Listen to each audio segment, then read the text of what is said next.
Ya, Assalamualaikum warahmatullahi wabarakatuh. Waalaikumsalam. Ya, Waalaikumsalam. ya, Pak.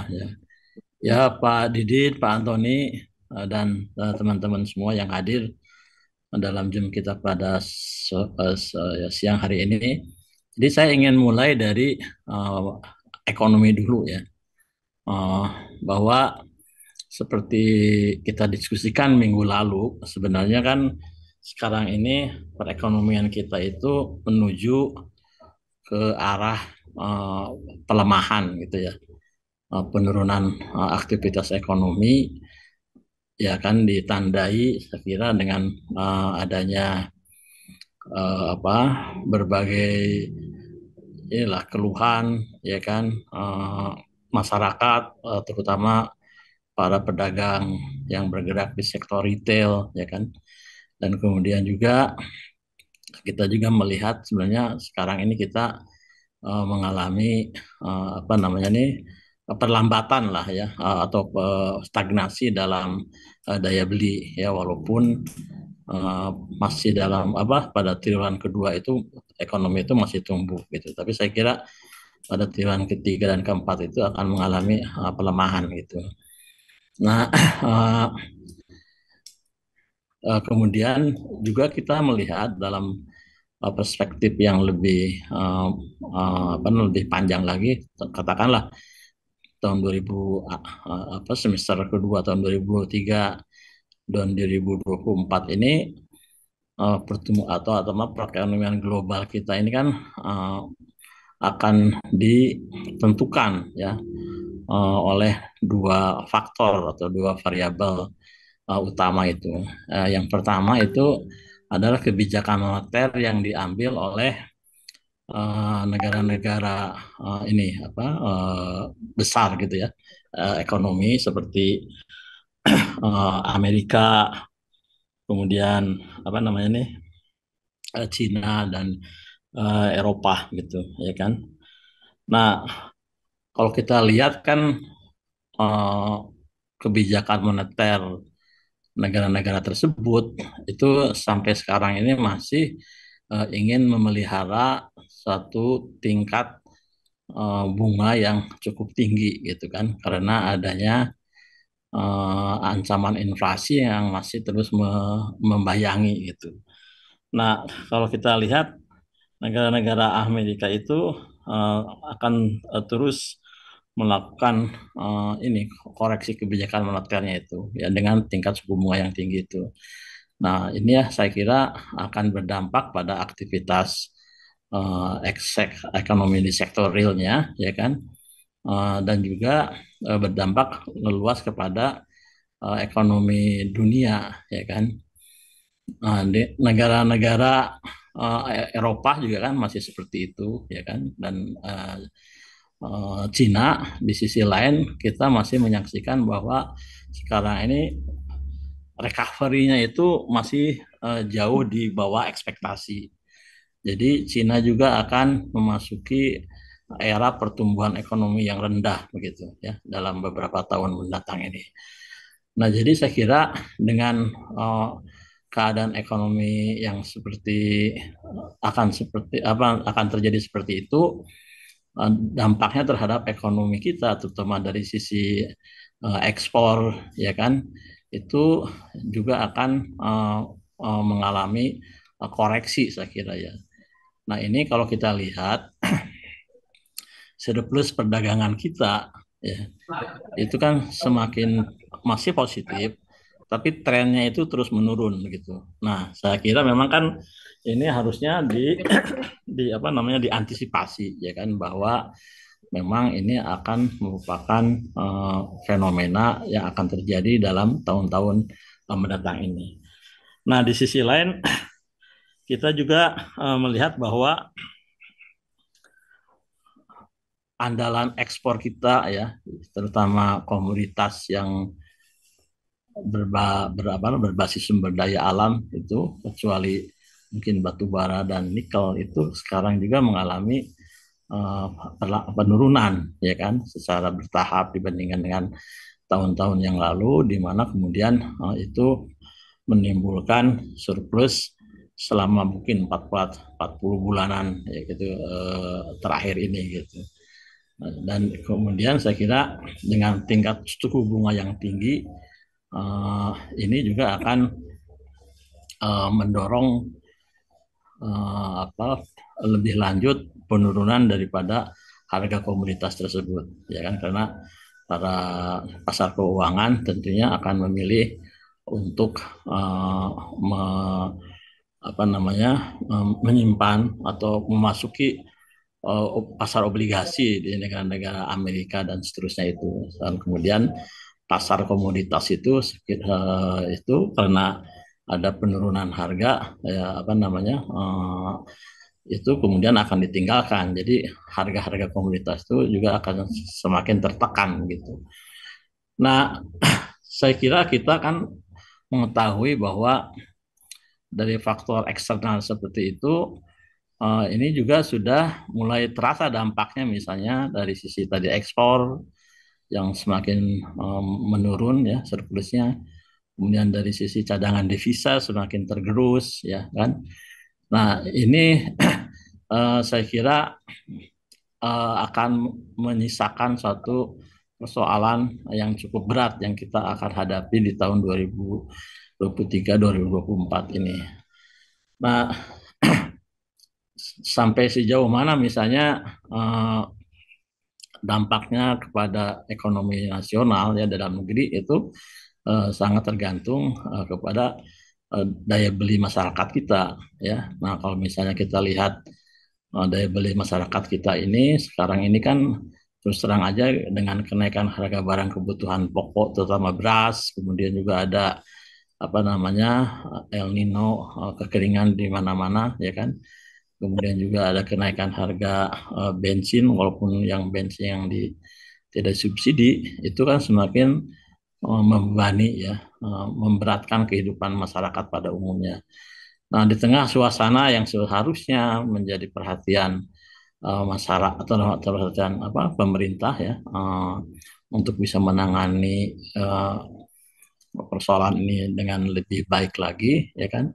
Tapi justru kita di aspek lain di mana apa di dalam hukum gitu ya, di dalam kepastian hukum dan apa kehidupan politik kita ini kita semakin dikacaukan ya kan, dikacaukan oleh berbagai inkonsistensi ya kan, dari sisi kepastian hukum itu sendiri ya. Tadi kemarin ada keputusan Mahkamah Konstitusi yang kemudian memberikan eksepsi yang kemudian di cover secara luas oleh tadi media-media asing ya kan.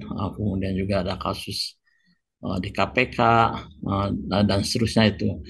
Nah, saya kira kalau dalam perspektif investasi ya yang selama ini juga apa namanya dinomorsatukan oleh pemerintah ini, berbagai keputusan yang menyangkut hukum ya walaupun itu di luar ekonomi itu dilihat oleh para investor itu ya dan masyarakat pada umumnya itu sebagai sesuatu yang tidak memberikan kepastian ya kan.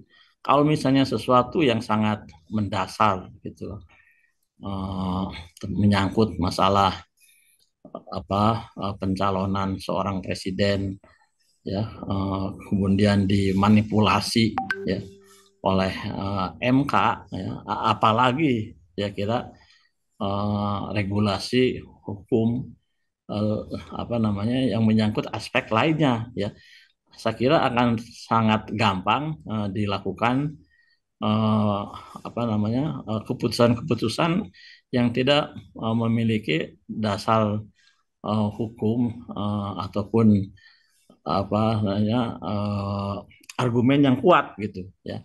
Jadi hanya mengikuti selera mereka yang berkuasa saja gitu. Jadi sebenarnya keputusan MK kemarin itu walaupun menyangkut aspek katakanlah politik begitu, tetapi dilihat dalam harus dilihat dalam perspektif yang lebih luas lagi, menyangkut masalah ketidakpastian hukum atau inkonsistensi ya, regulasi yang ada di Indonesia ini yang itu sangat dibenci oleh para investor itu. Nah, di satu sisi seperti itu. Nah, kemudian di sisi lain, saya kira kesemuanya itu, ya kan, kesemuanya itu masalah yang terakhir di MK itu saya kira juga tidak terlepas daripada ini ya, apa sih namanya ya, keinginan atau kan keinginan presiden ya untuk bisa me- memperpanjang gitu kan kekuasaannya, ya kan. Eh, yang ini sebenarnya kasus kemarin itu merupakan satu bagian daripada keseluruhan upaya atau usaha yang telah dilakukan jauh sebelumnya. Misalnya kan tadinya kan ada perpanjangan 3 periode, apa, 3 tahun. Kemudian setelah itu gagal, ya kemudian dilakukan perpanjangan dan kemudian itu juga gagal. Kemudian upaya pengambil alihan partai politik, ya kan, uh, uh, baik di Demokrat ya, yang itu juga gagal, kemudian juga di Golkar juga demikian, ya kan. Uh, di P3 kan relatif ya, ya setengah berhasil lah, ya kan. Tapi upaya-upaya uh, untuk bisa agar presiden ini memiliki pengaruh gitu kan atau menentukan kehidupan politik dan kekuasaannya setelah dia mengakhiri masa jabatannya itu ya, termasuk di dalamnya penunjukan Kaisang yang baru 2 hari menjadi ketua PSI itu adalah upaya untuk agar Pak Joko Presiden ini bisa memiliki pengaruh dan kekuasaan untuk bisa mengontrol uh, kehidupan bernegara ini setelah tahun 2024 itu begitu. Nah, ya karena kemudian usaha terakhirnya itu saya kira lewat ini lewat apa namanya keputusan MK yang kemarin itu gitu. Nah, kenapa Pak Joko Presiden ini ingin berbuat seperti itu? Ya tentunya juga dia menyadari ya kan, dia ingin uh, apa namanya memiliki legacy yang diteruskan misalnya kan, karena berbagai keputusan yang diambilnya terutama menyangkut perpindahan ibu kota, kemudian proyek-proyek yang berskala luas ya kan dan besar, itu kan uh, apa akan menimbulkan persoalan menurut saya kalau misalnya dia sudah tidak lagi menjabat presiden itu gitu. Nah, tapi justru sekarang ini seperti apa namanya uh, semuanya berbalik begitu. Upaya-upaya yang dilakukan itu gagal semua gitu kan, bahkan menimbulkan arus balik gitu kan, serangan terhadap dirinya, termasuk oleh orang-orang yang selama ini secara fanatis mendukung presiden ya kan. Misalnya kayak kemarin kan ada penandatanganan apa 200 orang seniman, budayawan dan aktivis dan seterusnya itu yang apa namanya yang mengkritik keputusan MK tersebut. Ya, jadi uh, apa namanya dengan demikian instead of dia bisa memiliki pengaruh setelah tahun 2024 ini, saya kira dengan keputusan MK kemarin itu, maka kemudian Pak Jokowi itu sekarang ini menjadi atau pemerintahannya itu adalah menjadi pemerintahan yang lemdak gitu kan, kayak bebek lumpuh itu, yang lemah gitu kan, yang Mhm. tidak saya kira tidak akan bisa berbuat sesuatu kebijakan ya yang efektif lagi gitu, termasuk misalnya di dalam menghadapi persoalan-persoalan ekonomi kita yang segera sekira akan muncul di tahun-tahun mendatang ini gitu. Nah, jadi instead of dia juga memiliki legitimasi yang kuat, ya kan, legacy yang baik ya. Jadi dengan upaya-upaya cawe-cawenya dia ini untuk bisa memperpanjang atau mempengaruhi pemilu, memperpanjang kekuasaannya. Nah, ya sekarang dia justru hasilnya itu memperlemah ya kan kekuasaannya dan menjadikan apa eh, efektivitas daripada kebijakannya itu eh, tidak lagi efektif gitu ya kan. Apalagi kemudian kan ya kita mengetahui bahwa salah satu ini apa yang namanya orang yang paling dia percaya gitu kan untuk bisa menjalankan berbagai kebijakan dan program ekonominya itu adalah Pak Luhut ya. Kemudian sakit ya kan.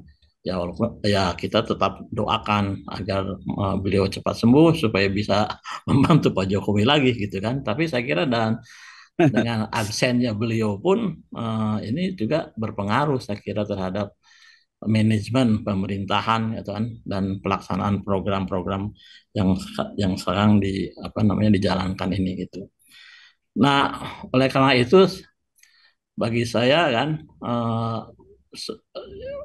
sekarang ini apapun yang dilakukan oleh Pak Presiden ini itu akan menjadi too little too late gitu kan. Ya karena sudah sekarang ini bagaimana misalnya hubungannya dengan PDI menjadi renggang kalau tidak bisa dikatakan berpisah misalnya ya kan. Kemudian juga hubungannya dengan partai-partai politik ya yang menyangganya selama ini juga semakin jauh gitu kan. Bahkan saya kira partai-partai ini sekarang sudah tidak dapat lagi dikontrol oleh Pak Jokowi gitu. Ya, itu saya kira keren ya kecuali mungkin partai-partai yang bergabung atau katakanlah sekarang ini yang tampak di permukaan yang masih ikut ini Pak Jokowi itu kan Pak Prabowo gitu. Nah, tapi saya juga sekarang ini kan Pak Prabowo juga masih belum menentukan apa namanya cawapresnya yang itu juga menunjukkan saya kira Pak Prabowo ini mengalami kebingungan gitu. Bagaimana dia harus mengambil keputusan ini gitu kan? Apakah dia akan mengambil apa Gibran sebagai cawapresnya atau Erick Thohir atau Pak Erlangga Hartarto dan seterusnya itu ya kan. Nah, tapi dengan belum adanya keputusan yang diambil oleh Pak Prabowo ini menunjukkan bahwa kekuatan atau kekuasaan atau pengaruh Pak Jokowi itu di semua partai dan saya kira hampir di semua lapisan masyarakat ini semakin melemah dan menurun gitu. Nah, tetapi saya melihat masih ada sebenarnya kalau misalnya Pak Jokowi mau merubah ininya ya sikapnya dalam pengertian bahwa menyadari ya bahwa apa yang dilakukan selama ini itu adalah sesuatu yang tidak tepat gitu ya bagi pemerintahannya ya dan seterusnya itu saya kira kalau misalnya satu ya Gibran itu secara terbuka menyatakan tidak bersedia misalnya ya kan untuk menjadi calon wakil presiden siapapun juga atau mengenal hal ini kan cuma Pak Prabowo yang belum memiliki calon wakil presiden. Kemudian yang kedua ya Pak Jokowi menyatakan bahwa saya berhenti untuk cawe-cawe gitu kan dan berhenti untuk berusaha memperpanjang gitu kan pengaruhnya setelah tahun 2024 ini ya dengan menyatakan sikap kenetralannya gitu dalam pemilihan umum sekarang ini. Jadi dengan demikian ya kemudian kembali kepada bagaimana dia menghabiskan sisa masa jabatannya itu dengan mengurus ekonomi ya dan mengurus persoalan-persoalan lain di dalam negeri ini secara lebih baik lagi gitu. Tapi apakah itu bisa sepenuhnya Pak Jokowi recover ya pulih reputasinya ya, itu juga satu pertanyaan yang belum bisa kita jawab. Tapi setidaknya itu akan lebih baik daripada kemudian sampai sekarang ini atau ke depan dia akan tetap cawe-cawe ya kan, kemudian akan tetap menyorongkan Gibran sebagai cawapres Pak Prabowo dan seterusnya itu gitu. Jadi saya kira i- is too little too late ya, tapi lebih better late than never gitu kan. Jadi inilah saya kira kesempatan terakhir nih Pak Jokowi untuk bisa ini apa memulihkan reputasinya dan ini memberikan sinyal kepada eh, ini kepada para pelaku ekonomi ya, investor dan seterusnya itu. Dan itu mungkin akan membantu persepsi yang saya kira sekarang ini sudah hampir apa namanya runtuh ya terhadap ekonomi kita ini. Saya kira itu Pak Hidayat. Terima kasih.